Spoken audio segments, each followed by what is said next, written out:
सध्या उजनी जलाशयामध्ये अवैध वाळू व्यवसाय जोरात चालला आहे आणि कारवाई देखील होत आहे। आपण देखील यावेळी त्यावरती कारवाई करण्याचा निर्णय घेतला काय असणार?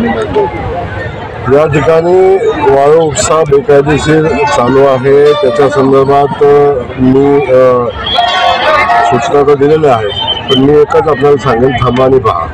आता वाळू उपशाबाबत आपलं जे धोरण होतं सरकारचं, पण ते धोरणाची अंमलबजावणी होताना दिसत नाही।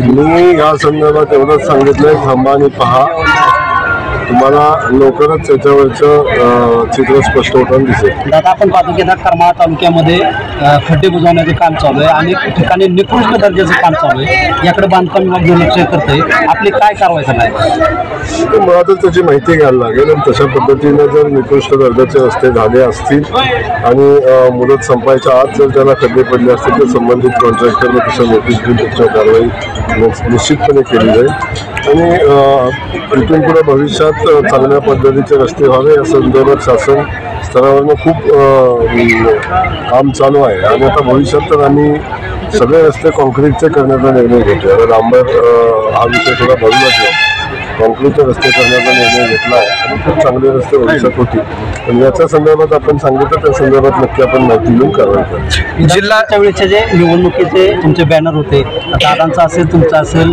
बंदुकीचा हातवर केलेला निशाणा, करमाळ्यात देखील आता बॅनर झळकले, नेमका निशाणा कोणावर असणार? एक लक्षात घ्या तुम्ही की या ठिकाणी निवडणुका होऊन गेलेल्या आहेत। सरकार म्हणून, मंत्री म्हणून, पालकमंत्री म्हणून या ठिकाणी येत असताना पक्षानं काय उद्दिष्ट ठेवून या ठिकाणी मला काम करण्यासाठी पाठवलेलं आहे आणि पक्षाचा प्रतिनिधी म्हणून या ठिकाणी काम करतो। इथं आल्यानंतर मंत्री म्हणून समाजासाठी, लोकांसाठी, जनतेसाठी काम करायचं असतं आणि हे सगळं करत असताना मी क्लिअर आपल्याला सांगेन की पक्षानं माझ्याकडून खूप मोठ्या अपेक्षेनं जबाबदारी माझ्यावर दिलेली आहे, ती जबाबदारी 100% पूर्ण केली जाईल। आता निशाणा कोणाकडे आहे येणारा काय ठरवेल। दुसरा एक प्रश्न थोडा राजकीय आहे, रणजितदादांवरती कारवाई होईल असं वाटतंय का तुम्हाला?